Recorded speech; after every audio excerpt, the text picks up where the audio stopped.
मत्ती रचित सुसमाचार 4 अध्याय। तब उस समय आत्मा यीशु को जंगल में ले गया ताकि इब्लीस से उसकी परीक्षा हो। वह 40 दिन और 40 रात निराहार रहा। अंत में उसे भूख लगी। तब परखने वाले ने पास आकर उससे कहा, यदि तू परमेश्वर का पुत्र है तो कह दे कि ये पत्थर रोटियां बन जाएं। उसने उत्तर दिया कि लिखा है कि मनुष्य केवल रोटी ही से नहीं परंतु हर एक वचन से जो परमेश्वर के मुख से निकलता है जीवित रहेगा।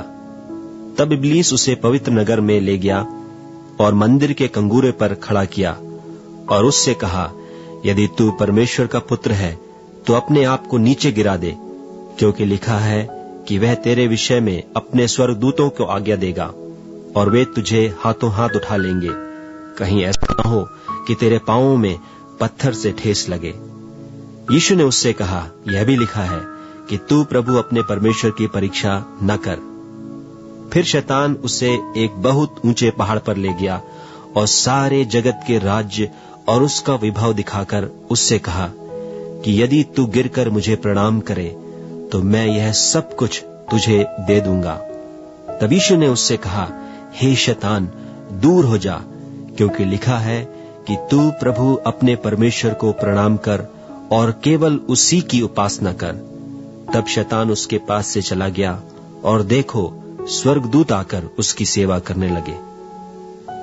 जब उसने यह सुना कि यूहन्ना पकड़वा दिया गया तो वह गलील को चला गया और नासरत को छोड़कर कफरनहूम में, जो झील के किनारे जबूलून और नप्ताली के देश में है, जाकर रहने लगा, ताकि जो यशाया भविष्यद्वक्ता के द्वारा कहा गया था वह पूरा हो कि जबूलून और नप्ताली के देश, झील के मार्ग से यरदन के पार अन्य जातियों का गलील, जो लोग अंधकार में बैठे थे उन्होंने बड़ी ज्योति देखी, और जो मृत्यु के देश और छाया में बैठे थे उन पर ज्योति चमकी।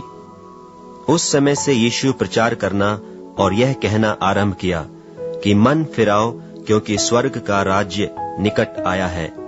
उसने गलील की झील के किनारे फिरते हुए 2 भाइयों अर्थात शमौन को, जो पतरस कहलाता है, और उसके भाई अंद्रियास को झील में जाल डालते देखा, क्योंकि वे मछुए थे, और उनसे कहा, मेरे पीछे चले आओ तो मैं तुमको मनुष्यों के पकड़ने वाले बनाऊंगा।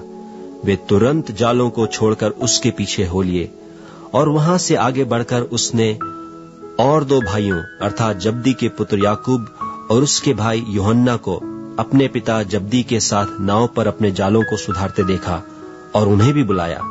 वे तुरंत नाव और अपने पिता को छोड़कर उसके पीछे हो लिए। और यीशु सारे गलील में फिरता हुआ उनकी सभाओं में उपदेश करता और राज्य का सुसमाचार प्रचार करता और लोगों की हर प्रकार की बीमारी और दुर्बलता को दूर करता रहा। और सारे सूरिया में उसका यश फैल गया, और लोग सब बीमारों को, जो नाना प्रकार की बीमारियों और दुखों में जकड़े हुए थे और जिनमें दुष्ट आत्माएं थीं, और मिर्गी वालों और झोले के मारे हुओं को उसके पास लाए, और उसने उन्हें चंगा किया। और गलील और दिकापुलिस और यरूशलेम और यहूदिया से और यरदन के पार से भीड़ की भीड़ उसके पीछे हो ली।